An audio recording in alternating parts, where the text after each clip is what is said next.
नमस्ते आप सभी को, स्वागत है हमारे चैनल जीत की पाठशाला में। आज से हम लोग शुरू करने जा रहे हैं chapter number 5 regional geography of Japan. तो चलिए बिना किसी देरी के इस वीडियो को शुरू करते हैं।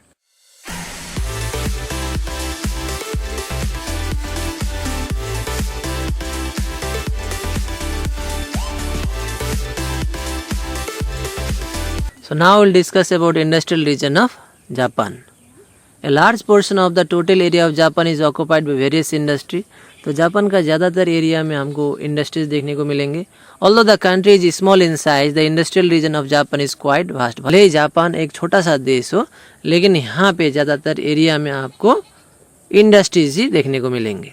The industrial belt extending from Tokyo to Kyushu is about 1000 kilometre in length. आप जान के हैरान रहेंगे कि जापान का जो टोक्यो शहर है वहाँ से लेके क्योसू तक जिसका डिस्टेंस है 1000 किलोमीटर, उस 1000 किलोमीटर में आपको इंडस्ट्रीज देखने को मिलेंगे। 4 large industrial concentration can be recognised within this great industrial belt. तो ये जो 1000 किलोमीटर लेंथ जो एरिया है जिसे इंडस्ट्रियल बेल्ट हम कहते हैं, जापान का इंडस्ट्रियल बेल्ट, जो कि टोक्यो से शुरू होकर क्योसू तक चलता है।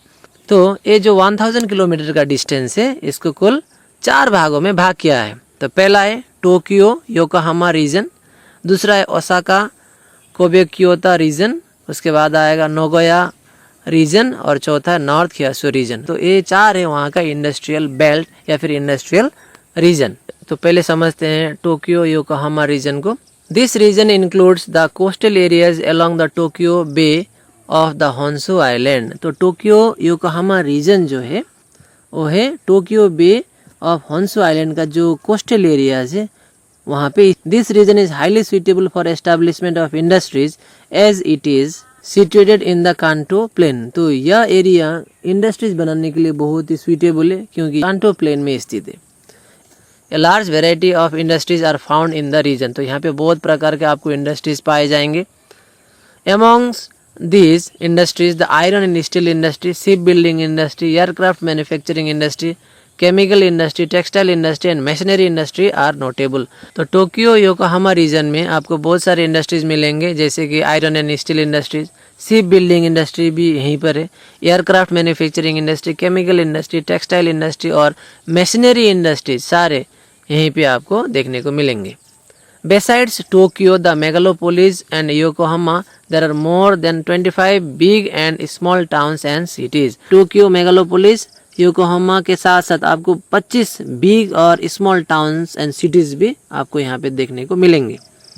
These towns and cities are the centers of various type of industry.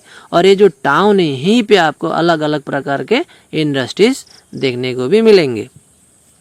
This zone provides to about 30% industrial production of Japan. यानी कि टोक्यो योकोहामा जो रीजन है इसमें जो टोटल प्रोडक्शन है इंडस्ट्री का जापान का, उसका 30% प्रोडक्शन यहीं से होता है।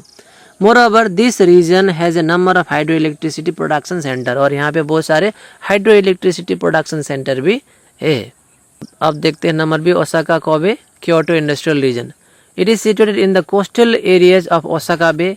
यह जो रीजन है इंडस्ट्रियल रीजन है ओसाका बे के कोस्टल एरियाज में है। It covers the Kinki plain, Kinki plain भी इसी रीजन में है। Therefore this industrial region is also known as Kinki region. तो Osaka Kobe Kyoto industrial region का दूसरा नाम है किनकी रीजन, क्योंकि यहाँ पे किनकी प्लेन है और उसी प्लेन में इंडस्ट्री सेटअप है।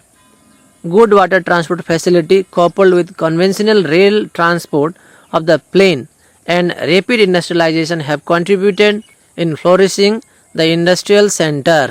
इस किनकी रीजन में या फिर Osaka Kobe Kyoto industrial region में अच्छा वाटर ट्रांसपोर्ट फैसिलिटीज है, साथ ही रेलवे ट्रांसपोर्ट भी बहुत अच्छा है, जिसके चलते यहाँ पे इंडस्ट्रियलाइजेशन किया हुआ बहुत तेजी से डेवलप हो। In addition to Osaka Kobe and Kyoto there are more than about 10 towns in this region. तो ओसाका कोबे एंड क्योटो के अलावा भी यहाँ लगभग 10 टाउन है। Osaka and Kyoto are traditionally famous for textile and handicraft industry throughout the country. Osaka और Kyoto पहले से ही टेक्सटाइल इंडस्ट्री में और हैंडीक्राफ्ट इंडस्ट्री में चर्चित है। The cotton and silk industry of Osaka have a good reputation. तो cotton और सिल्क इंडस्ट्री ओसाका का एक अच्छा नाम है इंटरनेशनल मार्केट में भी। Machine and tools manufacturing industry has dominated both of these industrial centres recently. लेकिन अभी यहाँ पर machine and tools manufacturing industries भी बहुत सारे बनाए गए हैं। Raw materials for such industries are imported from foreign countries. Machines या टूल मैन्युफैक्चरिंग करने के लिए इंडस्ट्रीज तो है, लेकिन यहाँ पे जो रॉ मटेरियल्स चाहिए उसको बाहर से फॉरेन कंट्रीज से इम्पोर्ट किया जाता है। Iron and steel industries, petroleum industry, ship building industry, aircraft manufacturing and chemical industry are some other industries of this region. तो यहाँ पे cotton, silk industry, handicraft industry, ये सब को छोड़ के भी iron and steel industry, petroleum industry, ship building industry, aircraft manufacturing और केमिकल इंडस्ट्रीज भी इस एरिया में, इस रीजन में पाए जाते हैं। नंबर सी में है Nagoya industrial region. It is situated in the east coast of Honshu between Tokyo, Yokohama and Osaka, Kobe, Kyoto region. Nagoya industrial region east coast of Honshu region में है और Tokyo, Yokohama और Osaka, Kobe, Kyoto region के बीच में है। It is centre of cotton, silk and woollen textile industry. तो यहाँ पर भी कॉटन, सिल्क और उलन टेक्सटाइल इंडस्ट्रीज बहुत सारे हैं। At present car manufacturing industry have also develop. लेकिन अभी कार मैन्युफैक्चरिंग इंडस्ट्रीज भी यहाँ पे डेवलप किए गए हैं। This region is known as Detroit of Japan. इसे डेट्रॉइट ऑफ जापान भी कहा जाता है। नंबर डी में है नॉर्थ क्योटो इंडस्ट्रियल रीजन। यहाँ पे नंबर ए लिखा है, इसको करेक्ट कीजिएगा, ये नंबर डी होना चाहिए। तो चलिए इसको समझते हैं। This region is situated in the northern part of Kyoto. North Kyoto industrial region कहाँ पर है? Northern part of Kyoto. Sufficient coals are found here which satisfy the demand of the industries. तो यहाँ पे कोल्स यानी कि कोयला बहुत ज़्यादा पाया जाता है, तो बहुत सारे इंडस्ट्रीज को इससे हेल्प होता है। The region is advance in heavy industry like iron and steel etcetera. तो यहाँ पे आयरन एंड स्टील इंडस्ट्री या फिर हैवी इंडस्ट्रीज बहुत सारे पाए जाएंगे। Ship building industries, cement and tools and machine manufacturing industries are also found in this region. तो शिप बिल्डिंग इंडस्ट्री, सीमेंट बनाने वाला इंडस्ट्री, टूल्स एंड मशीन बनाने वाले इंडस्ट्रीज यहाँ पे पाए जाएंगे। Yawata, Nagasaki and Shimonoseki are some important industrial centre of the region. तो यावाता, नागासाकी और शिमोनोसोकी कुछ के इम्पोर्टेंट इंडस्ट्रियल सेंटर है नॉर्थ क्योटो इंडस्ट्रियल रीजन के। तो चलिए अब एक्सरसाइज से कुछ इम्पोर्टेंट क्वेश्चन देखते हैं जो कि एग्जाम में पूछे जा सकते हैं। पहला number, state the geographical location of Japan. Location को याद रखना होगा। नंबर 3 को देखिएगा, what are the major physical division of Japan. Physical division तो आजकल बहुत इंपॉर्टेंट हुआ। Briefly describe with a map the land form of each division. Land form तो इतना इंपॉर्टेंट नहीं लगता है मुझे, फिर भी आप जापान का एक मैप ट्राई कीजिएगा। उसके बाद नंबर 6 का देखिएगा, mention the factors which affect the density of population of Japan. Density of population Japan का कहीं पे ज़्यादा है, कहीं पे कम है, तो उसका रीजन क्या हो सकता है, क्या फैक्टर्स हो सकता है। 7 का भी देखिएगा, write the role of agriculture in the economy of Japan. Japan में जो वहाँ का एग्रीकल्चर है उसका रोल कैसा है, उससे कितना प्रोडक्शन होता है, क्या क्या प्रोड्यूस होता है, कितना % टोटल इनकम का एग्रीकल्चर से प्रोड्यूस होता है, ये सारा डाटा आपको कलेक्ट करना होगा। उसके बाद 9 नंबर को देखिएगा, what are the chief industrial region of Japan.